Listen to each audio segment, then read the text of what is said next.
नमस्कार students and welcome to my YouTube channel yes 400 plus.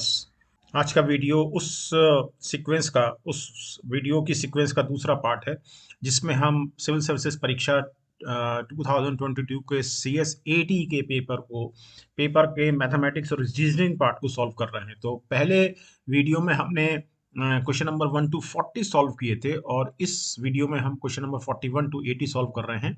इसमें 26 question हैं mathematics और रीजनिंग से संबंधित, और ये जो सेट है ये सेट है ए। तो let us start dear students. कोशिश की गई है कि आपको क्वेश्चंस को सॉल्व करते समय कुछ शॉर्टकट समझाए जाएं, जहां जहां आवश्यकता हो वहां आपको बेसिक्स भी बताए जाएं।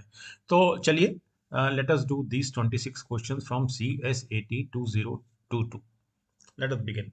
So this is five friends P, Q, X, Y, Z purchase some notebooks. The relevant information is given below. Z purchased 8 notebooks more than X did. तो हम सबसे पहले इसमें क्या करेंगे कि ये P है, ये Q, ये X, ये Y और ये Z। Okay, and Z purchased 8 notebooks more than X did. तो X ने सपोज A खरीदी तो ऑब्वियसली Z ने A plus 8। Correct. P and Q together purchase 21। P and Q ने 21 खरीदी, तो हम यहाँ पर कर देंगे 21। Correct. And Q purchase 5 notebooks less than P। Q ने 5 इनसे कम खरीदी। अभी सिंपल गणित है, इसमें कुछ करना नहीं है। तो अगर इसने 13 खरीदी तो इसने 8 खरीदी। ठीक है ना। मतलब मैं ये कहना चाह रहा हूँ कि P प्लस Q प्लस बराबर 21 and P minus Q equal to 5, ये है। तो मैंने इसको सॉल्व नहीं किया, मैंने इमीडिएटली ऐसे ही लिख दिया। ठीक है ना। ओके, और इसके आगे क्या है? X and Y together purchase 28। So it is obviously 28 minus A. Correct? P purchased 5 notebooks more than X. तो ये 13 ने इससे 5 ज्यादा खरीदी, यानी कि A प्लस 5 इक्वल टू 13। तो A is equal to 8। Simple. तो कुल कितनी बुक्स खरीदी गई? 8 और 8 16। 28 में से 8 गया 20, 8 8 13। तो टोटल बुक्स हुई 6 और 8 14 और 8 22 और 3 25। 3 2 5 और 1 6। 65 बुक्स खरीदी गई। और एक किताब कितने रुपए की है? 40 रुपए की। तो वर्चुअली आपको 65 गुणा 40 निकालना है। ठीक। तो 4 पंजे 20, 4 छंग 24 और 2 26। सिंपल, आसान क्वेश्चन था। Next. A man started from home at 2:30 बजे दिन में एंड ड्रोव टू विलेज। तो 2:30 बजे शुरू हुआ, गांव के लिए चला। और जब गांव पहुंचा तो घड़ी जो थी 3:15 बता रही थी शाम के। और वहां 25 मिनट रुका और फिर वापस चला डिफरेंट रूट से, जिसकी लंबाई जो थी 1.25 टाइम्स थी फर्स्ट रूट के। यानी कि ये जो वाला जो रूट था, ये वाला जो रूट था, इसकी तुलना में 1.25 टाइम्स ज़्यादा थी। यानी मैं ऐसे बता देता हूँ कि अगर ये x डिस्टेंस थी तो ये वाली डिस्टेंस जो थी वो 1.25x थी। लेकिन जो आने की जो रफ्तार थी वो दुगनी थी पहले की तुलना में। ठीक। और 4 बजे पहुंच गया। तो क्वेश्चन ये है कि जो उसकी घर की घड़ी की थी, घर की घड़ी थी, उसकी तुलना में गांव की जो घड़ी है वो कितना स्लो या फास्ट है? 10 मिनट स्लो, 5 मिनट स्लो, या 10 मिनट फास्ट, या 5 minute fast. Okay, so let's do it. तो इसको थोड़ा ग्राफिकली देख लेते हैं। यहाँ से 2:30 PM पर चला इस रूट से, और यहाँ पहुंचा 3:15 PM पर। यहाँ पर 25 मिनट रुका।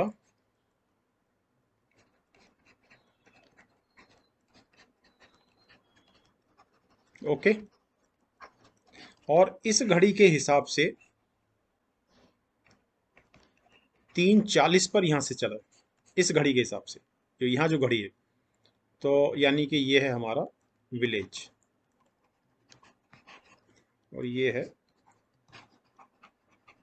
होम। 3:40 पे चला और फिर यहाँ पर पहुंचा कितने बजे? 4 बजे। और ये वाली जो रफ्तार थी, ये वाली रफ्तार इसकी तुलना में डबल थी। तो as compared to the clock at home, इस क्लॉक की तुलना में ये वाली जो क्लॉक है 10 मिनट स्लो है, 5 मिनट स्लो है, या 10 मिनट फास्ट है, या 5 मिनट फास्ट है, ये क्वेश्चन है। दिस इज थोड़ा सा जरा कॉम्प्लेक्स लगता है question, but let us do it. तो इसको मैंने क्या किया है कि आपके लिए इसको मैंने सॉल्व कर दिया है। तो मैं आपको समझाता हूँ इसको कि हम इसको कैसे करेंगे। आगे बढ़ने से पहले मैं आपको इस क्वेश्चन में पूछा गया है क्या गया है, आप मतलब समझा देता हूँ क्वेश्चन को थोड़ा सा, है ना, फिर हम इसको करते हैं। तो 2:30 पर ये आदमी यहाँ से चला और 3:15 पर यहाँ पहुंचा। अब ये घड़ी जो है, जो यहाँ पर जो घड़ी है, मैं इनमें से एक ऑप्शन ले लेता हूँ, माना 5 मिनट आगे है, करेक्ट। तो एक्चुअली ये यहाँ पर 3:10 पे पहुंच गया। Just try to understand this thing. 3:10 p है, तो जाने में लगे इसको 40 मिनट, और डिस्टेंस मान ली मैंने ये वाली 4 किलोमीटर। इसलिए है कि 4 किलोमीटर का सवा टाइम्स में 5 हो जाएगा। कैलकुलेशन ज़्यादा नहीं करना पड़ेगा, डजंट मेक एनी डिफरेंस, 4 माने, 8 माने, 12 माने। तो ये स्पीड हुई जाने में। अब आने का देखते हैं। अब जब ये यहाँ पहुंचा तो 3:15 हुए थे, और ये यहाँ 25 मिनट रुका। तो 3:15 और 25, 3:40, ठीक है, 3:40 पे इस घड़ी के हिसाब से चला। लेकिन ये घड़ी 5 मिनट आगे है, तो वर्चुअली ये 3:35 पे चला, है ना। और 4 बजे यहाँ पहुंचा, तो ये 25 मिनट चला, और किस रफ्तार से, 5/25। 5 रफ्तार थी, तो 5/25, 5 डिस्टेंस थी, तो 5/25 इसकी रफ्तार हो गई। तो ये हो गया 1/10, ये हो गया 1/5। ऑब्वियसली ये जो है, ये जो बात की डिस्टेंस है, इसका डबल है, 2 टाइम्स है, तो ट्वाइस है। तो ये हमारा हालांकि ऑप्शन सही ले लिया ये। सो this is what the question is asking. Okay, अब मैं इसको ऐसे लिख सकता हूँ कि मैं जब मानूँ, अब अभी तो मैंने ऑप्शन लगा दिया है, लेकिन जब मेरे पास ऑप्शन नहीं होगा तो मैं इसको ऐसे लिखूंगा, 4/45 मिनट लग रहे हैं, 2:30 से 3:15, 45। लेकिन घड़ी जो है पी मिनट आगे, मैंने पी मान लिया, तो 45 माइनस पी इक्वल टू, या तो हाफ में इधर लगाऊं, नहीं तो इधर 2 लगा देता हूं, ठीक है ना, क्योंकि इसकी दुगनी है इधर लौटने वाली स्पीड। सो इट इज 5 और यहाँ डिस्टेंस कितनी लग रही है, 3:15, सॉरी, कितना रुका है, 25 मिनट, 3:40 से 4 बजे, यानी कि 20 मिनट। ओके, तो मुझे इधर 5 जोड़ना होगा, क्योंकि घड़ी 5 मिनट आगे है। बस, जब हम इसको सॉल्व करेंगे तो हमको p बराबर 5 मिल जाएगा। मैं भी करने रहा हूँ, क्योंकि p बराबर 5 रखते ही आपको यही मिलेगा। 45 माइनस 5, 40, 4/40, 1/10 गुणा 2 बराबर 1/5। चलिए अब करते हैं क्वेश्चन। तो मैं आपको इसको एक्सप्लेन करता हूँ, मैंने इसको लिख दिया है, तो एक्सप्लेन करता हूँ कैसे इस क्वेश्चन को हम करेंगे। देखिए, ये होम है और ये विलेज है। तो हमको यहाँ पर जो घड़ी है उसके बारे में बताना है, सिंपल। तो हमने माना कि यहाँ जो विलेज पर जो घड़ी है वो 5 मिनट, सॉरी, पी मिनट तेज है, करेक्ट। अब ये निश्चित सी बात है कि अगर ये स्लो होगी तो p की वैल्यू नेगेटिव आएगी, अगर ये p मिनट स्लो होगी तो इसकी वैल्यू नेगेटिव आएगी, इसमें कोई डाउट नहीं। और हमने ये भी माना कि होम और विलेज के बीच की जो डिस्टेंस है, ये जो x डिस्टेंस है, ये 4 किलोमीटर है। 4 किलोमीटर लेने का एक बहुत सिंपल सा कारण, ये आप 4x भी ले सकते हैं, 4a भी ले सकते हैं, कोई फर्क नहीं पड़ता। कारण ये है कि मुझे इसका 1.25 टाइम्स निकालना है। तो 4 का 1.25 टाइम्स 5 होता है, इसलिए इसको लिया मैंने। तो अब चूंकि ये 5 मिनट तेज है, और जाने में इसको लगे हैं 45 मिनट, 2:30 और 3:15, ठीक है ना। तो एक्चुअली 45 मिनट लगे, लेकिन हमने माना है कि 5 मिनट घड़ी तेज है, तो बेसिकली 45 माइनस पी मिनट लगे हैं। वेरी सिंपल, इसमें तो कोई डाउट नहीं है। तो जो actual time taken to cover the journey है वो 45 माइनस पी मिनट्स है। तो ऑब्वियसली स्पीड इक्वल टू, हम जानते हैं डिस्टेंस अपॉन टाइम होता है, तो डिस्टेंस हमारी 4 है, और ये हमारा 45 माइनस पी जो है टाइम है, तो किलोमीटर पर मिनट में स्पीड निकल गई। जो लौटने की डिस्टेंस है वो 1.25 इंटू 4, यानी कि 5 किलोमीटर है, ठीक है ना। और रिटर्न स्पीड क्या होगी, रिटर्न स्पीड होगी 2। 2 क्यों लगाया गया है, क्योंकि ये दिया गया है कि लौटने में जो स्पीड है वो डबल है, ठीक है। तो 2 से गुणा कर दिया मैंने, स्पीड वही है पुरानी, लेकिन उसकी डबल है, तो जो पुरानी स्पीड थी वो 4/45 माइनस पी थी, इसको मैंने 2 से गुणा कर दिया, तो ऑब्वियसली मेरे को रिटर्न स्पीड मिल गई। इसकी वैल्यू हो गई 8/45 माइनस 5 किलोमीटर पर मिनट। पर मिनट, इसको ध्यान रखिए, it is not kilometre per hour. अब इसके कारण जो लौटने में समय लगेगा वो होगा, देखिए ये रुका है वहाँ, ये व्यक्ति 25 मिनट रुका है, इसका मतलब ये है कि 3:15 से 25, 3:40 हो गया, है ना, 3:40, करेक्ट। और 3:40 पर ये रवाना हुआ, इसका मतलब, और ये पहुंचा 4 बजे, तो 20 मिनट इसको लगे। लेकिन घड़ी 5 मिनट आगे है, सॉरी घड़ी पी मिनट आगे है, पी मिनट्स फास्ट, करेक्ट। तो इसके कारण इसको लगेंगे 20+p, पहले मैंने आपको समझा दी है ये चीज कैसे लगेंगे, है ना। तो ये लगेंगे 20+p। तो 5 चूंकि डिस्टेंस है, डिस्टेंस अपॉन टाइम, तो 5/20 प्लस पी बराबर 8/45 माइनस पी। इसको सॉल्व करना बहुत सरल है, मैंने किया नहीं है। तो p बराबर, आप क्रॉस मल्टीप्लाई करके इसको कर सकते, मैं कर ही देता हूँ। सो क्रॉस मल्टीप्लाई करके 45 गुणा 5 is 225 minus 5p equal to 8 20 160 और plus 8p। So it is 8 और 5 13p इक्वल टू 65 और p बराबर 5। तो 5 मिनट फास्ट है, क्योंकि पॉजिटिव आंसर आया है, p का प्लस में आंसर आया है, सो 5 मिनट फास्ट है। So that is the answer. Okay, next question लेते हैं। ये एक बहुत सरल क्वेश्चन है। A person X wants to distribute some pens among 6 children A, B, C, D, E, F. Suppose A gets twice the number of pens received by B, 3 times that of C, 4 times that of D, 5 times that of E, 6 times that of F. What is the minimum number of pens X should buy so that the number of pens each one gets is an even number? Okay, so this is something like this. So this is A, B, C, D, E, F. Suppose A gets twice the number of pens received by B, तो B को अगर number of pens जो थे वो P थे, तो ए को मिला 2p। और A gets 3 times that of C, यानी कि सी को मिले 2p/3। 4 times that of D, यानी कि इसको इसका 2p का 1/4। और 5 टाइम्स दैट ऑफ ई, यानी कि 2p/5 and 6 times that of F, यानी कि 2p/6। सिंपल। और अब हम एलसीएम ले लेंगे 3 4 5 6 का, तो एलसीएम ऑफ 3 4 5 6। तो इसका सबसे आसान तरीका निकालने का ये होता है एलसीएम का, कि सबसे बड़ी संख्या उठा लीजिए और इसके मल्टीपल लगाइए। तो 6 एकम 6, 6 में किसी का भाग नहीं जाता 3 के अलावा, 6 दूनी 12, 3 4 और 6 का भाग जाता है, 5 का नहीं जाता, 6 तिया 18, 6 चौक 24, 6 पंजे 30, 30 में 4 का भाग नहीं जाता, तो 60 आएगा बेसिकली। तो 60 में सबका भाग चला जाएगा। तो 60 इज द एलसीएम। अब 60 से इसको मल्टीप्लाई कर दीजिए, तो 60 दूनी 120p, 60p, ये हो गया 40p, और 15 दूनी 30p, और 5 12 दूनी 24p, और 10 20p। अब ये सब इवन नंबर्स हैं, है ना। तो ये सब इवन नंबर है, इनका आधा करके देख लेते हैं। तो 60p, 30p, 20p, 15p, तो जैसे मैं इसका आधा करता हूँ तो यहाँ 15 हो जाता है, तो ये वाली जो कंडीशन है फेल कर जाती है। तो ये परफेक्ट कंडीशन है ये वाली, है ना। तो नंबर ऑफ पेन्स की संख्या आ गई ऑब्वियसली 4 4 4 4, और 2 और 2 4 3 7 4 11 6 17 और 12 29। Let p equal to 1, so answer is 294। आसान सवाल था ये बहुत। Okay, next question. 6 person A, B, C, D, E and F are sitting up equidistant from each other around a circular table. तो मैंने circular table बना दी है। Consider the question and two statements. Who is sitting on the immediate left of A? ये प्रश्न है। Statement है B is sitting opposite to C. B, C, okay.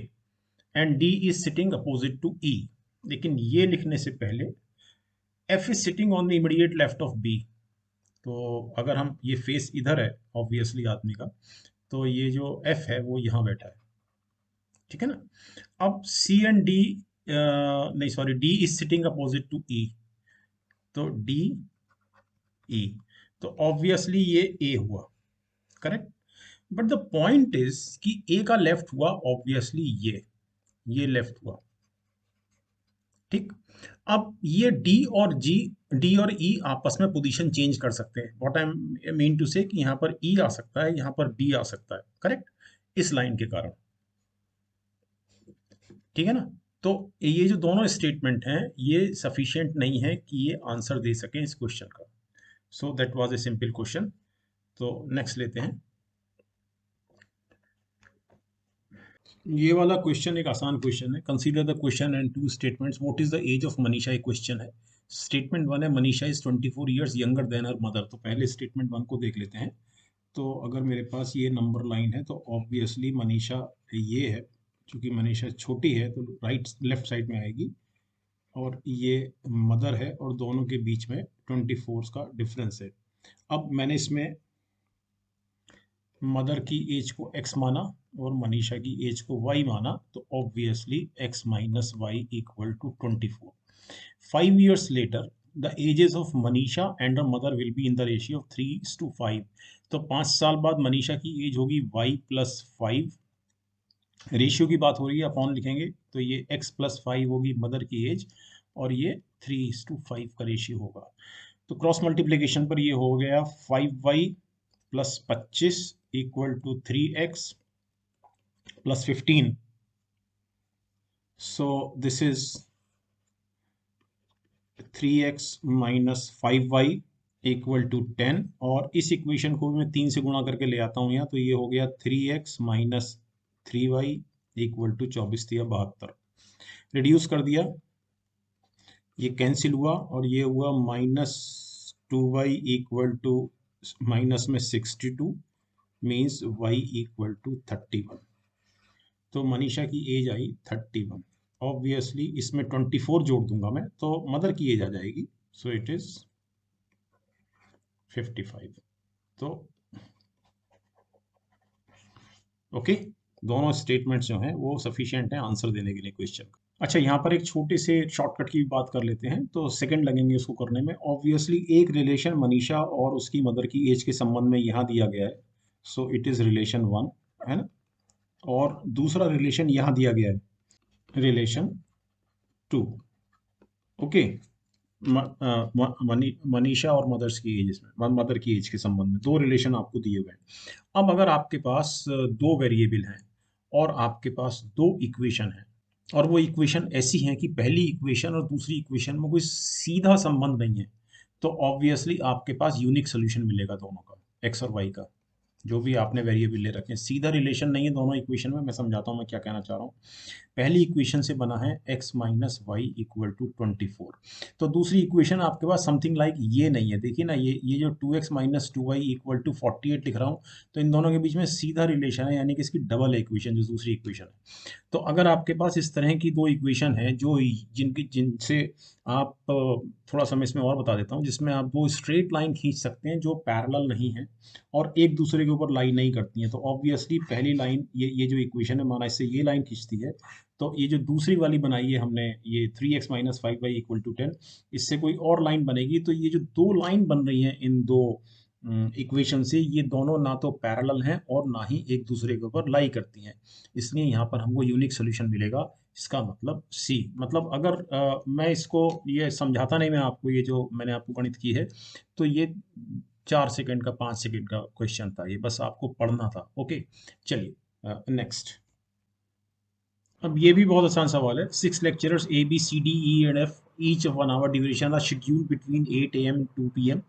Consider the question and two statements given below. Question है which lecture is in the third period. Okay, lecture F is preceded by A and followed by C, and there is no lecture after lecture B. Just try to understand. पहले इसको लेते हैं। So lecture F is preceded by A and followed by C, correct? And there is no lecture after lecture B. तो B तो last में।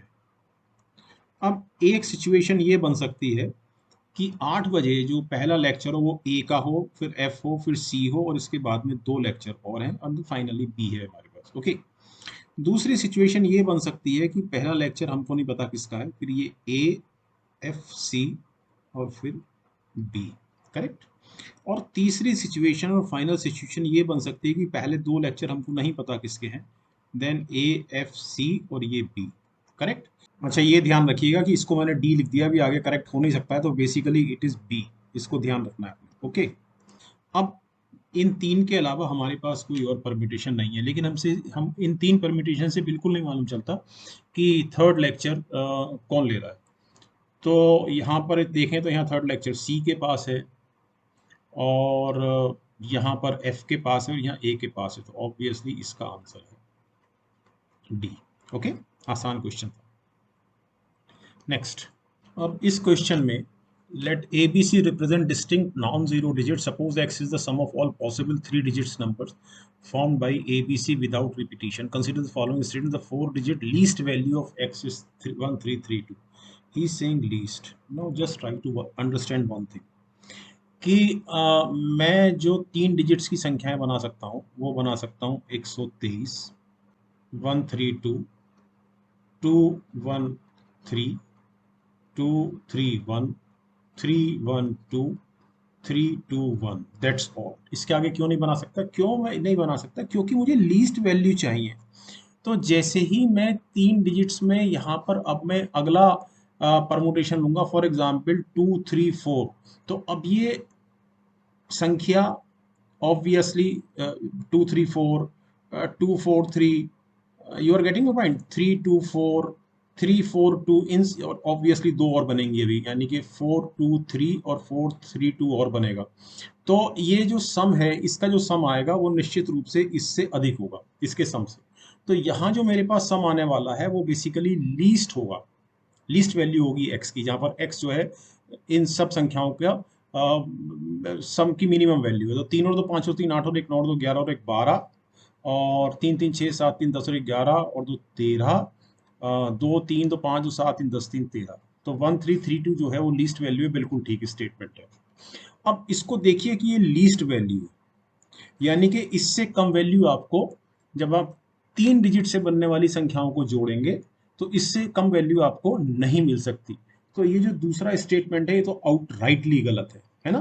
तो answer है इसका 1 ओनली। और ये भी ध्यान रखिए कि चूंकि आप 3 डिजिट्स ले रहे हैं, ऑब्वियसली 1 2 3 3 4 5 जो भी ले रहे हैं आप, तो उसमें आपके पास जो टोटल नंबर ऑफ परमुटेशंस बनेंगे वो फैक्टोरियल 3 बनेंगे, यानी कि 3 गुणा 2 गुणा 1 तो 6। तो आपने ये देखा ये भी 6 बने, ये भी 6 बने, लेकिन हमें इनसे आगे की आवश्यकता ही नहीं है। तो I think I am clear. और अब लेते हैं next question. Okay, now this is really an easy question. There is a numeric lock which has a 3-digit pin. The pin contains digit 1 to 7. There is no repetition of digits. The digits in the pin from left to right are in the decreasing order. Any 2 digits in the pin differ by at least 2. How many maximum attempts does one need to find out pin with certainty? तो हमें इसके different permutations निकालने हैं। तो जो rule इसमें दिया गया है इसके हिसाब से परम्यूटेशन हुई। अगर मैं सबसे पहले इधर 7 रखता हूँ तो मैं यहाँ 5 रख सकता हूँ, यहाँ मैं 3 रख सकता हूँ, एक परम्यूटेशन, दूसरा ये परम्यूटेशन, तीसरा ये परम्यूटेशन। ओके, देन 7 4 2 लिख सकता हूँ और 7 4 1 लिख सकता हूँ, देन 7 3 1 लिख सकता हूँ। ओके, इसके पश्चात 6 ले लेते हैं, 6 4 2 लिख सकता हूँ और 6 4 1 लिख सकता हूँ, और फिर 6 3 1 लिख सकता हूँ और एक लिख सकता हूँ 5 3 1। तो 3 और 2 5 6 4 10। तो 10 इज द आंसर। ये बहुत सरल सवाल था ये वाला। Okay, next. There are 8 equidistant points on a circle. How many right angle triangles can be drawn using these points as vertices and taking the diameter as one side of the triangle? आसान सवाल है ये भी। तो ये 8 equidistance points हैं। So it is 1 2 3 4 5 6 7 8 points हैं। और how many right angle triangles can be drawn using these points as vertices and taking the diameter as one side of the triangle? एक तरफ से निकाल लेते हैं। फॉर एग्जाम्पल हम ये डायमीटर लेते हैं। कौन सा डायमीटर? 7 3। तो यहाँ पर जो राइट एंगल ट्राइंगल बनेंगे वो 1 2 और तीसरा, करेक्ट। लेकिन और इस डायमीटर के दूसरी ओर फिर से 3 मिलेंगे। मैं जस्ट रिपीट कर देता हूँ, एक ये, दूसरा ये और तीसरा ये, लेकिन 6 हो गए। इसी तरह से 1 3 डायमीटर पर 6 मिलेंगे, यानी कि यहाँ हमको 6 मिले, 1 3 पर 6 मिलेंगे, 8 4 पर 6 मिलेंगे और 6 2 पर 6 मिलेंगे, तो कुल मिलाकर 24 हमको जो डिजायर्ड राइट एंगल ट्राइंगल्स हैं वो मिलेंगे. सो this is the answer. Okay, simple question. 24 men and 12 women can do a piece of work in 30 days. In how many days can 12 men and 24 do the same piece of work? ये बहुत आसान सवाल है. देखिए, इसमें देखने से लग रहा है कि हमको एक ही इक्वेशन मिल रही है इससे. तो 24 men प्लस 12 वीमेन एक दिन में 1/30 काम करते हैं. तो अब मेन और वीमेन के बीच में, यानी कि दो वेरिएबल के बीच में एक ही रिलेशन है, ये वाला एक ही है ना. तो एक रिलेशन होने के कारण आप इसमें एम और डब्ल्यू को सॉल्व नहीं कर सकते, तो ये नहीं निकाला जा सकता. ठीक. So the answer is data is inadequate to draw any conclusion. Next. This is 58th question. What is the remainder when this huge multiplication is divided by 1261? 1261. ये बहुत सरल सवाल है. मुझे देखने से मालूम चल रहा है कि 91 अपॉन 1261 इज इक्वल टू 13 सत्ते 91, 13 सत्ते 91, 13 अट्ठे 104, 13 नंबर 117, 9 13 सत्ते 91, 7 अपॉन 97. तो मेरे पास ये डिवाइडेड बाई ये, यानी कि this whole divided by this is equal to 92 into 93. 7 से भी गुणा होगा, 7 से, क्योंकि 91 अपॉन 1261 7/97 हो गया. 94, 95, 96, 97, 98, 99 अपॉन 97. Now 97 cancels out 97. तो अब हमारे पास ये बचा डिनोमिनेटर. हमारे पास अब कुछ नहीं है, मतलब एक है डिनोमिनेटर. तो ऑब्वियसली जब डिनोमिनेटर एक है तो रिमाइंडर इज 0. ओके, आसान क्वेश्चन था. Consider the following statement in respect of a rectangular sheet of length 20 centimeter and breadth 8 centimeter. It is possible to cut the sheet exactly into 4 square sheets. देखिए, 4 4, तो एक तो ये हो गई 4 4, ये भी 4, ये भी 4, फिर एक 4 4 यहाँ भी हो गई 4 4. तो एग्जैक्टली इनटू 4 स्क्वायर शीट्स. तो ये बचा 16 और ये बचा 8. तो बीच में इसको और तोड़ दीजिए, तो ये भी 8 हो गया, ये भी 8 हो गया. तो एक स्क्वायर, दूसरा स्क्वायर, तीसरा स्क्वायर, चौथा स्क्वायर. तो ये बिल्कुल ठीक है, ये वाला बिल्कुल ठीक है. Okay. It is possible to cut the sheet into 10 triangular sheets of equal area. तो इसी पे फिर से बात करते हैं. तो it is 20 and it is 8. अब इस 20 को हम 5 बराबर हिस्सों में काट लेते हैं. तो 4 4 4 4 और 4, ठीक है ना. और यहाँ से भी इसको बीच में से काट लेते हैं. तो ये भी 4, ये भी 4, ये भी 4, ये भी 4, ये भी 4, ये भी 4. अब ये जो ट्राइंगल बनेगा ये वाला, इसी तरह से ये ट्राइंगल बनेगा, इसी तरह से ये ट्राइंगल बनेगा, ये बनेगा, ये बनेगा. तो हमारे पास 10 ट्राइंगल ऑब्वियसली इक्वल एरिया के हो गए, क्योंकि सबकी बेस और हाइट बराबर है. बेस सबकी 4 है और हाइट भी सबकी 4 है. तो half into base into height से सबके एरिया बराबर है. तो ये भी सही है. तो इसका जो आंसर है, okay. Next. So this question is, when 70% of a number x is added to another number y, means 0.7x is added to another number y, the sum becomes 165% of the value of y. So this is 1.65y. Means we have 0.65y equal to 0.7x. Okay, means 13y equal to 14x. First equation. When 60% of the number x, so 0.6x, is added to another number z, the sum becomes 165% of the value of z. So this is 1.65 z, and this means 0.65z is equal to 0.6x, which means 13z equal to 12x. Now from equation 1, 13y is equal to 14x, तो y is definitely greater than x, लेकिन इसको मैं आपको करके दिखा देता हूँ कैसे. So this is y upon x is equal to 14 upon 13, which means y upon x is greater than 1, means y is greater than x, पहला. और सिमिलरली सेकेंड इक्वेशन में x is greater than z, तो number line पर ले लेते हैं.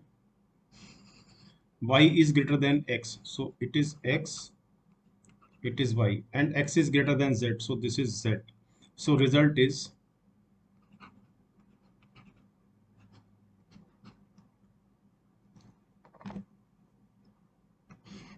okay. So the answer is A. Next question लेते हैं.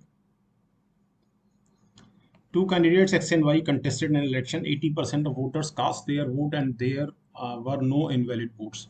There was no nota option. X got 56% of the vote cast and won by 1440 votes. What is the total number of votes in the voter list? बड़ी simple सी चीज़ ये है कि अगर X को 56% vote मिले, इसका मतलब Y को 44% वोट मिले, तो x माइनस वाई का जो डिफरेंस हुआ परसेंटेज में वो हुआ 12%. करेक्ट. लेकिन 12% of what?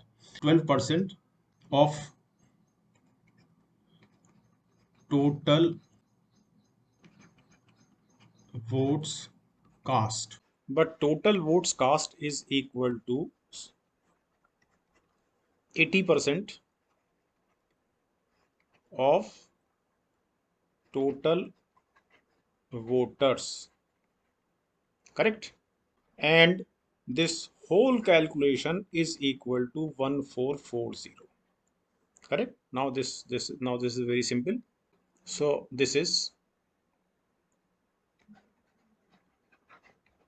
total voters is equal to, so it is 1440 into 100 upon 12 into 100 upon 80, correct. So it is 120 into 100 into 100 upon 80. So this is 40 से काटा, इधर 2 से, so it is 3 into 100 into 50, so it is 15,000. Simple. Next question. What is the smallest number greater than 1000 that when divided by any one of the numbers 6, 9, 12, 15, 18 leaves a remainder of 3? This is a very simple question.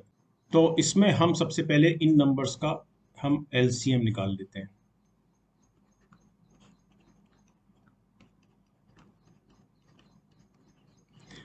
Numbers का LCM निकालने का सबसे आसान तरीका ये होता है कि सबसे बड़ी फिगर उठाइए, सबसे बड़ा नंबर उठाइए, उन नंबर्स के सेट में से जिनका हमको एलसीएम निकालना है और इसका मल्टीपल करना शुरू कीजिए.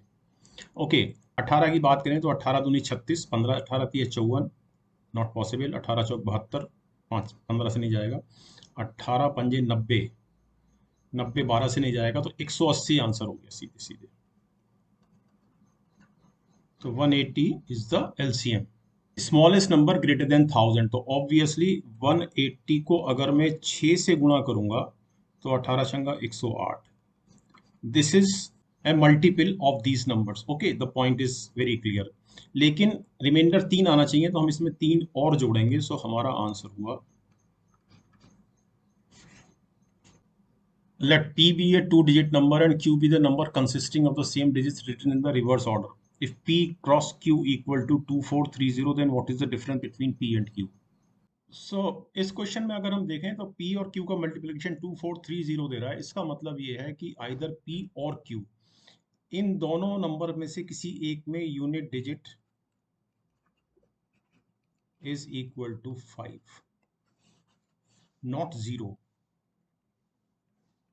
Not zero. इसलिए ज़ीरो नहीं कि फॉर एग्जांपल मैं आपको समझाने के लिए सपोज 60 लेता हूँ, तो दूसरी संख्या 06 हो जाएगी, which is not a two digit number. Okay, so unit digit 5 है। अब इसका एक ऑर्डर बना लेते हैं इस तरह से कि एक ये तरीका हो सकता है कि यहाँ 5 हो, यहाँ 2 हो, यहाँ 5 हो, यहाँ 4 हो, यहाँ 5 हो, यहाँ 6 हो, यहाँ 5 हो या 8। सिंपल।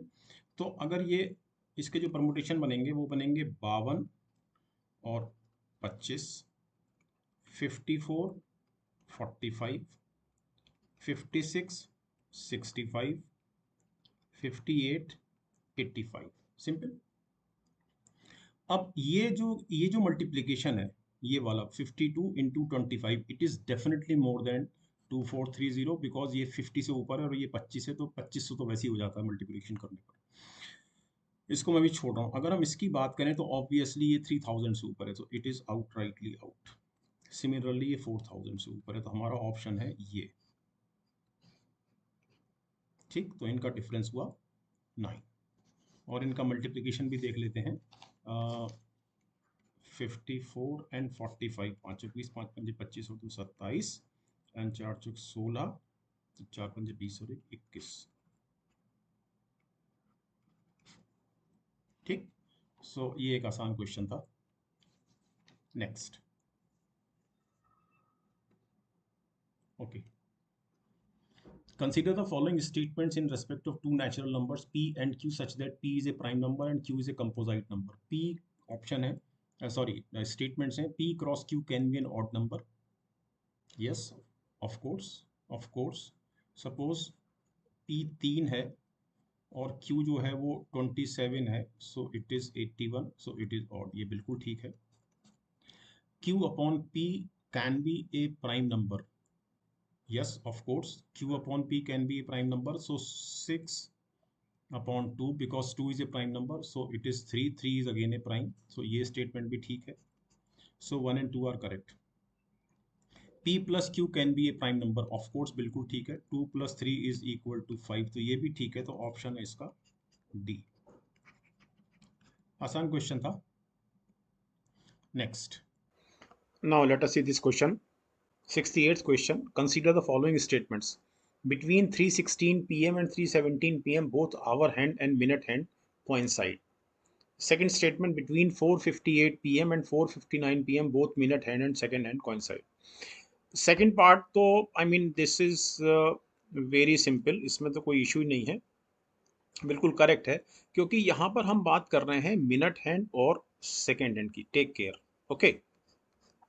और 4:58 पीएम और 4:59 पीएम के बीच की अगर हम बात करें, तो हर हालत में इस 1 मिनट के गुजरने में हर जो सेकंड की सुई है, वो जो सेकंड हैंड है, वो हर हालत में उसने पूरा 360 डिग्री क्रॉस किया होगा, और इसलिए वो मिनट हैंड से कोइंसाइड हुई होगी। तो इस पॉइंट में तो कोई इशू नहीं है, ये बिल्कुल करेक्ट है। यानी कि हमारा जो आंसर होगा या तो ये होगा, या तो ये होगा, या ये होगा। ओके, इन दो में से हमारा आंसर होगा करेक्ट। अब हम चेक करते हैं इसको। अब यहाँ पर जो कंपैरिजन है वो आवर हैंड और मिनट हैंड के बीच में है। अब यहाँ एक बेसिक चीज़ याद रखनी है, और वो है कि our and minute hands of a clock coincide every 65.454545 and so on minutes. अब ये मैंने इसलिए लिखा है कि जिससे ये आपको याद रहे, इसको याद रखना बहुत आसान है। तो यानी मैं इसको लिख सकता हूँ सम p इक्वल टू 65/45, और इसको सॉल्व कर लेते हैं। So it is 100p equal to 6545.45 बार। फर्स्ट इक्वेशन को सेकंड इक्वेशन में से रिड्यूस करते हैं, so 99p equal to 6480, okay, and p is equal to 6480 upon 99, and 8 4 12 और 6 18, 9 से दोनों कटेंगे। सो दिस इज 9 9 9 सत्ते 63, 9 दूनी 18 और नीचे 11, correct. And this is, solve कर लेते हैं इसको, 11 66 65 अपॉन 5/11, यानी इतने मिनट बाद आवर और मिनट हैंड कोइंसाइड कर जाते हैं। सिंपल। अब हमारी जो बात हो रही है यहाँ पर, इस जगह ये हो रही है 3 बजे और 4 बजे के बीच में। ठीक। तो मैं क्या करूँगा, हम ये मान के चलते हैं कि रात के 12 बजे यानी कि 12 AM पर ऑब्वियसली आवर हैंड और मिनट हैंड कोइंसाइड कर रहे थे। अब मैं इसको, चूंकि अब ये हम 3 AM की बात करने जा रहे हैं, तो इसको मैं 3 से गुणा कर दूंगा। ठीक। सो इट इज 3 गुणा 65 प्लस 3 गुणा 5/11। सो this is 195 plus 15/11, correct.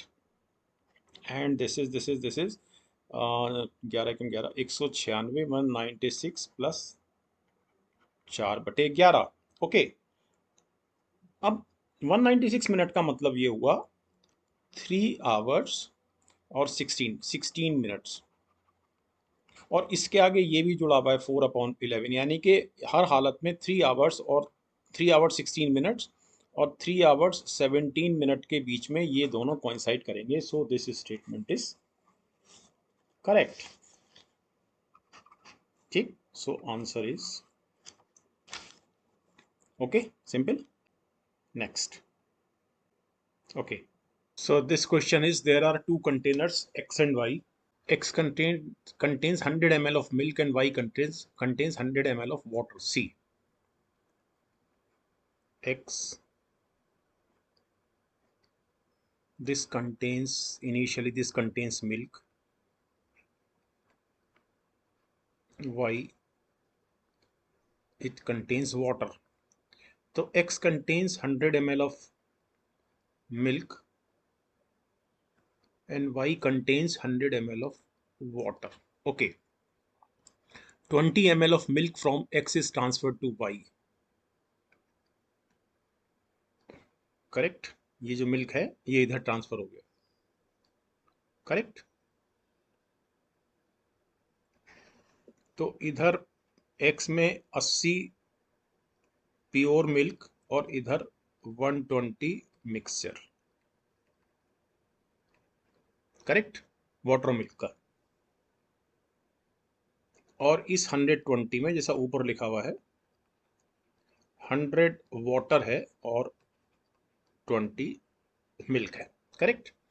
After mixing well 20 ml of mixture in Y, यानी कि यहाँ से फिर से हमने 20 निकाला इधर से, और यानी यहाँ से हमने -20 किया और इधर हमने 20 किया ऑफ मिक्सचर, करेक्ट। तो ये ट्रांसफर हो गया इधर। If m denotes the proportion of milk in x, तो x में जो मिल्क है दी उसका प्रोपोर्शन m है, और n denotes the proportion of water in y, तो इसमें जितना पानी है उसका प्रोपोर्शन अगर n है, then which of the following is correct. तो अब ये जो मिक्सचर इधर ट्रांसफर हुआ, इस मिक्सचर में मिल्क का कितना रेशियो था और वाटर का कितना था ये देख लेते हैं। चूंकि 20 ml मिक्सचर ट्रांसफर हुआ तो इसमें मिल्क हुआ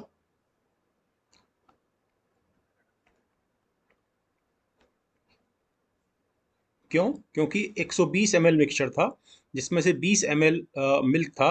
तो जो मिल्क ट्रांसफर हुआ इधर से, जो 20 ml जो जो जो मिक्सचर ट्रांसफर हुआ, इसमें मिल्क का हिस्सा हुआ, मिल्क का प्रोपोर्शन हुआ 20 × 20/120, और वाटर का हुआ 20 इसलिए कि 20 ml मिक्सचर ट्रांसफर हुआ है, और 120 में 100 पार्ट जो था वो वाटर का था, तो ये ट्रांसफर हुआ। Okay, this is 6 20/6 10/3। ओके, और ये हुआ 20×5 100, 20×120 तो 50/3, करेक्ट। अब x में जो टोटल मिल्क हुआ 80 तो पहले ही था, ये 80 पहले था, और इसमें 10 + 3 अपॉन फिर से आ गया मिल्क, तो 8 2 40 250/3, करेक्ट। और वाटर अब 120 में से 20 निकल गया था तो 100 बचा यहाँ पर मिक्सचर, और 100 में ये 50/3 वाटर निकल गया, तो इसको हम माइनस कर देंगे, करेक्ट। तो ये हो गया 250/3। आई रिपीट, 100 ml मिक्सचर बचा यहाँ पर, 100 ml मिक्सचर बचा, लेकिन इसमें से 50/3 वाटर निकल गया, तो हमारे पास जो टोटल वाटर बचा वो बचा 250/3, तो it is obviously m। it is obviously n, तो m is equal to n. Okay, next question. So the question is, a pie chart gives the expenditure on 5 different items A, B, C, D, and E in a household. If B, C, D, and E correspond to 90 degree, 50 degree, 45 degree, and 75 degree respectively, then what is the percentage of expenditure on item A? तो मैंने इसमें आपके लिए एक pie chart तैयार किया है और वो ये रहा। तो अगर आप इसको देखें तो ये हमारा जो ये बी है ये 90 degree, so this is C 50 degree, this is D, and this is 45 degree, and this is E, so this is 75 degree. तो हमको ये निकालना है। पहली बात तो हमको एंगल निकालना है, तो एंगल निकाल लेते हैं पहले। तो ऑब्वियसली एंगल निकालना बहुत सरल है, क्योंकि ये सर्किल है तो 360 डिग्री जो है सर्किल का सारे एंगल्स का सम होता है। तो इसमें हमारे पास जो ए बचा वो बचा, इन चारों का सम कर लेते हैं इन चारों का। तो 9 और 5 14, 140 तो एक हो गया, और 45 और 75 120, तो ये हो गया 260। Then A is equal to obviously 100 degree, correct. अब ये 100 डिग्री के हिसाब से हमको बताना है कि what is the percentage of expenditure on item. तो हमको ये देखना है कि 100 डिग्री 360 डिग्री का कितना परसेंटेज है, that is the question. So the answer is 100 upon 360 गुणा 100, और चूंकि 100 से गुणा किया है तो 100 से डिवाइड भी करना पड़ेगा, तो डिवीजन को हम ऐसे लिखते हैं। Okay, so this is the percentage. Now 100 upon 360 it is equal to 10 upon 36 into 100, and this is finally ये 1000 हो गया ऊपर, नीचे 36, सो दिस इज 4 से जाएगा तो 4 250 और 4 9 36। D is the answer. Okay, so ये आसान सवाल था। नेक्स्ट लेते हैं। If 15 into 14 into 13 and so on into 3 into 2 into 1 equal to 3 raised to power m into n, where m and n are positive integer, then what is the maximum value of m? ये बहुत सरल सवाल है। तो मुझे basically इसमें 3 के factors देखने हैं। तो 15 is obviously 3 into 5, so it is 3 into 5। 14 में 3 का फैक्टर नहीं है, 13 में भी 3 का फैक्टर नहीं है, 12 में है, सो इट इज 3 into 4। फिर 11 में नहीं है, 10 में नहीं है, 9 में है तो 3 into 3,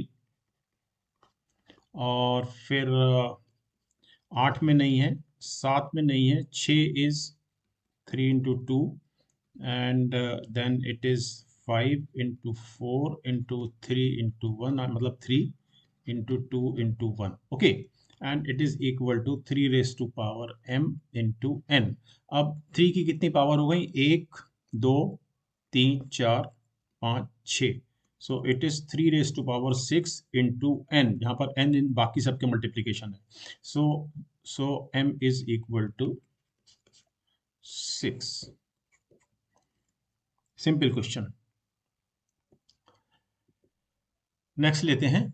what is the value of x in the sequence 2 12 36 80 150, और फिर बाद में x।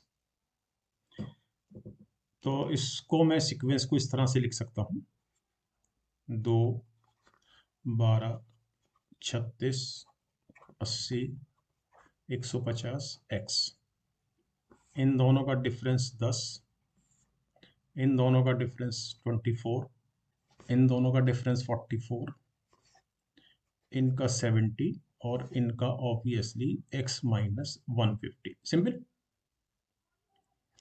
अब फिर से इन दोनों का डिफरेंस 14,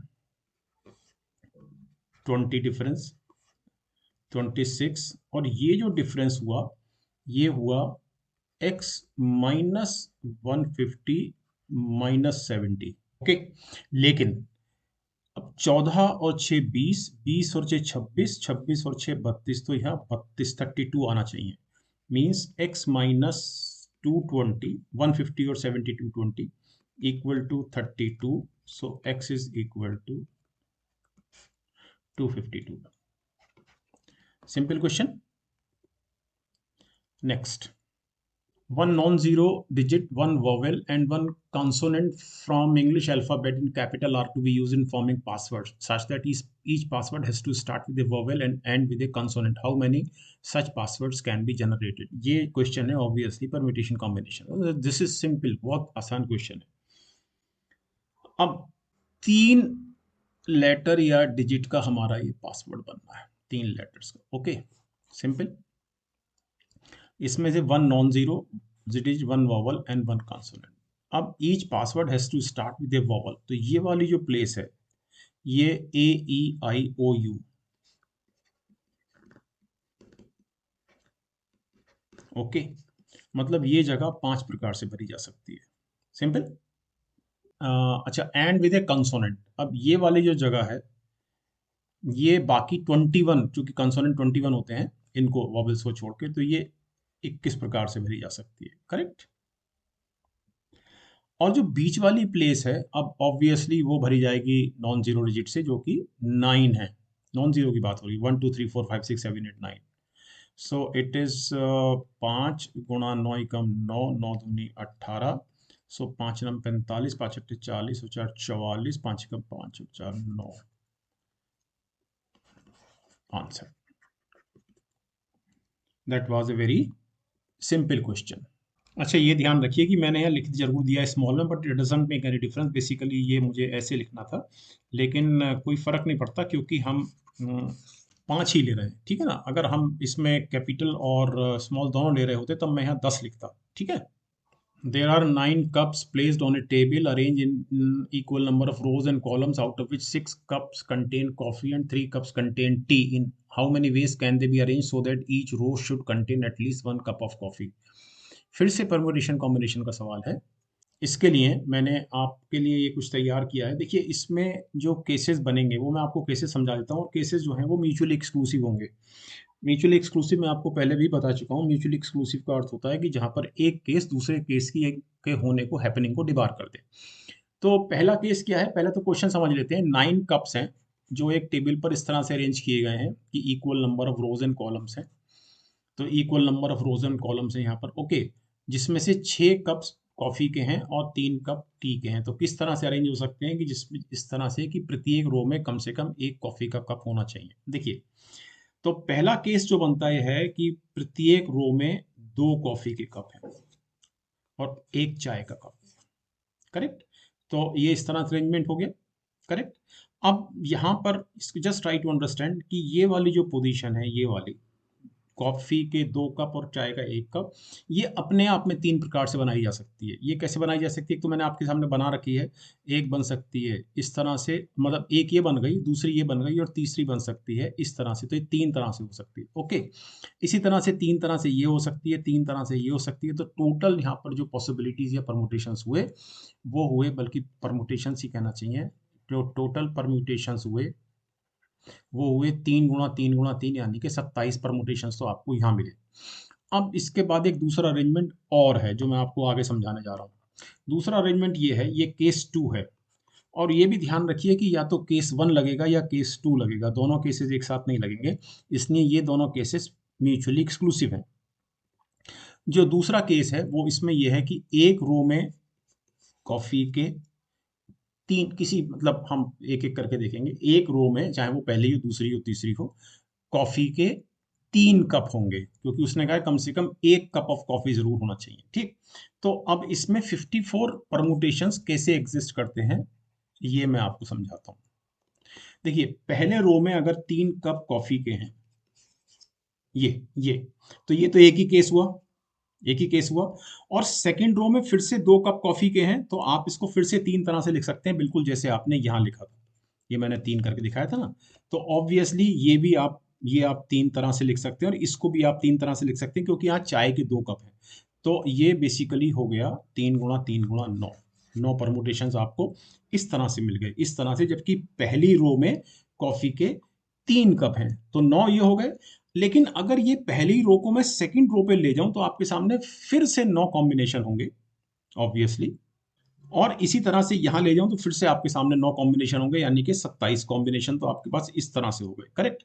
अब इस एक दूसरी स्थिति भी देख लें. दूसरी स्थिति क्या है कि मैंने इसको यहां लिख दिया है कि एक रो में आपने ऑब्वियसली तीनों कप कॉफी के रखे, लेकिन यहाँ पर आपने ये जो बना रखा है इस तरह से TCC, इसको आपने सेकंड रो को थर्ड रो में रिप्लेस कर दिया और थर्ड रो को सेकंड रो में रिप्लेस कर दिया, तो आपके सामने फिर से 27 परमुटेशन बन गए। ये बिल्कुल ऐसे ही बने जैसे यहाँ बने थे। तो ऑब्वियसली या तो ऐसे बनेगा, या ऐसे बनेगा, या ऐसे बनेगा। तो तीन केसेस आपके सामने म्यूचुअल एक्सक्लूसिव हो गए, लेकिन मैंने दो इसलिए लिखे हैं क्योंकि मैंने कंडीशन दो लिखी हैं। तो कंडीशन दो मैंने कौन कौन सी लिखी हैं? कंडीशन दो मैंने लिख रखी हैं, प्रत्येक रो में दो कॉफी के कप हैं, एक कंडीशन, और दूसरी की एक रो में तीन कॉफी के कप हैं। ओके, अब जो एक इसमें कंडीशन बचती है तीसरी, आप में से कोई भी मेरे से पूछ सकता है कि ये कंडीशन ये भी हो सकती है कि एक रो में एक कॉफी का कप है, तो ऑब्वियसली वो यहाँ कवर हो जाती है, तो मैंने उसको सेपरेटली नहीं लिखा है। वो यहाँ भी कवर होती है और यहाँ भी कवर होती है, ठीक है ना, तो उसको मैंने सेपरेटली नहीं लिखा है। तो 27 यहाँ बने, 27 यहाँ बने, और 27 हमारे पास यहाँ बने, ये 27 बने। तो 27 दिया 81, 27 प्लस 27 प्लस 27, 27 दिया 21, सॉरी 81 इज द आंसर।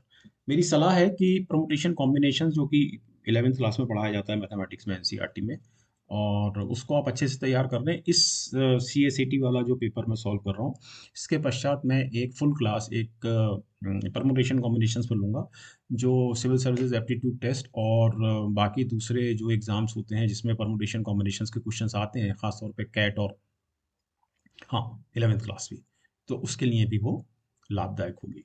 सो चलिए लेते हैं अब next question. The sum of three consecutive integers is equal to their product. How many such possibilities are there? ये तो बहुत ही आसान सवाल है। थ्री consecutive integers की जब भी बात हो तो आप हमेशा इसको ऐसे लिखें, ओके, जहां पर m एक इंटीजर है, ठीक।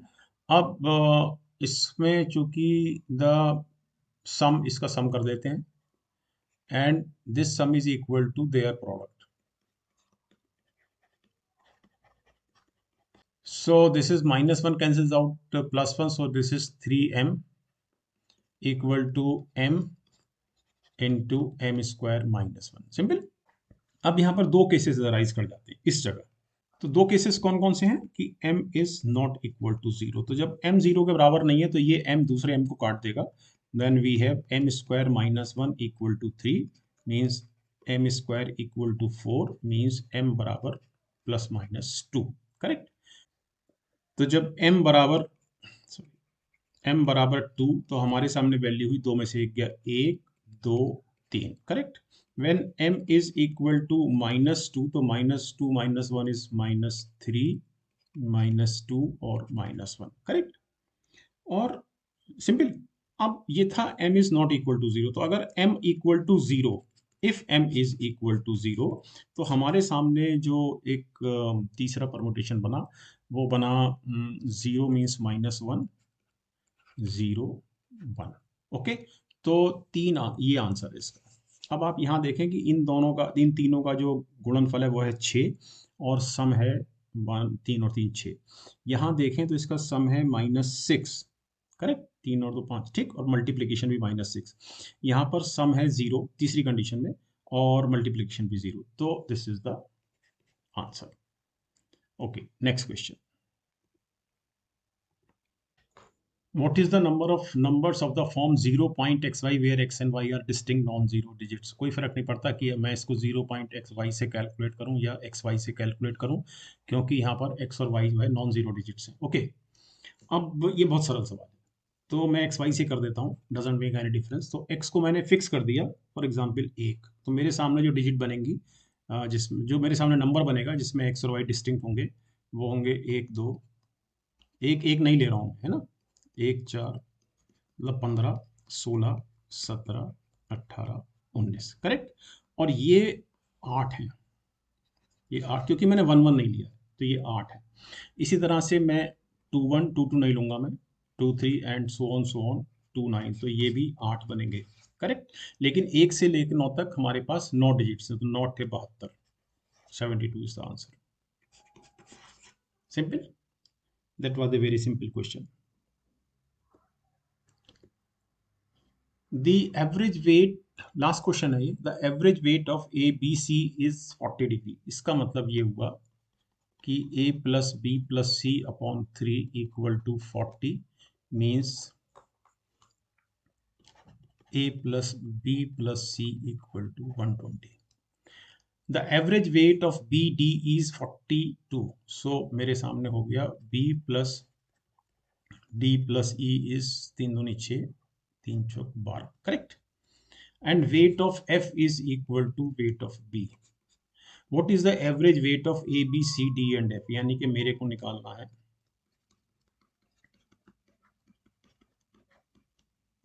Upon 6, correct. अब आप देखिए कि इसमें F कहीं नहीं आ रहा है, but hardly makes any difference. क्यों? क्योंकि मेरे को F बराबर B दिया हुआ है, तो मैं इसको इस तरह से लिखूंगा। ये मैंने लिख लिया, और D प्लस E और F को मैंने B लिख लिया। ये मुझे कैलकुलेट करना है। Now A plus B plus C is equal to 120 and D plus E plus B is 126 upon 6, so it is 20 plus 21।